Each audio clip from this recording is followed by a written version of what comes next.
Γεια σας, με λένε Αναστασία και σήμερα θα φτιάξουμε μελομακάρονα. Τα υλικά που θα χρειαστούμε είναι 250 ml ελαιόλαδο, 250 ml καλαμποκέλαιο, 250 ml φυσικό χυμό πορτοκάλι. Αφού λοιπόν βάλαμε το ελαιόλαδο, το καλαμποκέλαιο και το σπορέλαιο και το πορτοκάλι μέσα στην μπατζίνα μας, προσθέτουμε μισό κουταλάκι του γλυκού σόδα να αφρίσει, προσθέτουμε τη ζάχαρη, 2 κουταλιές της σούπας κονιάκ για άρωμα και ξύσμα πορτοκαλιού, κανέλα και γαρίφαλο. Και αφού λοιπόν έχουμε βάλει όλα τα υλικά, ανακατεύουμε να λιώσει η ζάχαρη και αφού λιώσει η ζάχαρη έχουμε 800 γραμμάρια αλεύρι για όλες τις χρήσεις με 2 κουταλάκια baking powder και 250 γραμμάρια σιμιγδάλι, τα οποία θα τα προσθέσουμε μέσα στο μείγμα που ανακατεύουμε αυτή τη στιγμή.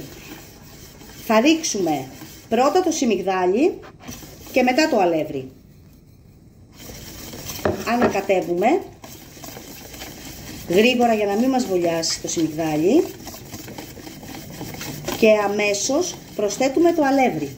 Το μυστικό είναι δεν ζυμώνουμε τα μελομακάρονα, ανακατεύουμε τα μελομακάρονα και όταν γίνει μία ζύμη μαλακή ωραία σταματάμε για να μην μας βγάλουν στο πλάσιμο το λάδι. Και αφού λοιπόν ανακατέψαμε τα μελομακάρονα, δεν τα ζυμώσαμε όπως είπαμε για να μην μας βγάλουν λάδι στο πλάσιμο, έχουμε λοιπόν έτοιμο το ζυμαράκι μας, το οποίο το θέλουμε να είναι μαλακό. Να πω ότι μπορεί σε κάποιον να βάλει λίγο περισσότερο λάδι και να θέλει λίγο παραπάνω, να του πέσει μάλλον λίγο περισσότερο λάδι και να θέλει να τραβήξει λίγο παραπάνω αλεύρι. Εννοείται ότι θα δείτε τη ζύμη να μην κολλάει στα χέρια σας και να είναι μαλακιά και θα προσθέσετε λίγο αλευράκι επιπλέον. Λοιπόν, εμένα το μελομακάρονο μου είναι έτοιμο. Θα το ζυγίσω. Μας βγήκε λίγο μεγάλο. Το θέλουμε γύρω στα 30 γραμμάρια το καθένα. Λοιπόν, θα το τρυπήσετε. Να το κάνετε ένα πολύ ωραίο σχεδιάκι από πάνω. Πάρα πολύ ωραία. Και τα βάζουμε στο ταψάκι μας για ψήσιμο. Στους 180. Αφού λοιπόν τα πλάσαμε τα μελομακάρονά μας, τα έχουμε βάλει στο ταψί. Έχουμε προθερμάνει το φούρνο μας στους 180. Τα βάζουμε για ψήσιμο. Γύρω στα 20 λεπτά θέλουνε. Και αφού πάρουν χρώμα, τα βγάζουμε.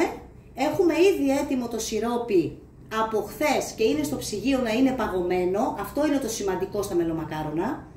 Το σιρόπι πρέπει να είναι πολύ κρύο και τα μελομακάρονα καυτά. Τα βουτάμε λοιπόν καυτά τα μελομακάρονα μέσα στο κρύο το σιρόπι για 1 λεπτό. Τα βγάζουμε, τα στραγγίζουμε, τα βάζουμε σε πιατέλα και τα διακοσμούμε με λίγο μελάκι, λίγο μέλι από πάνω και λίγο καρυδάκι τριμμένο.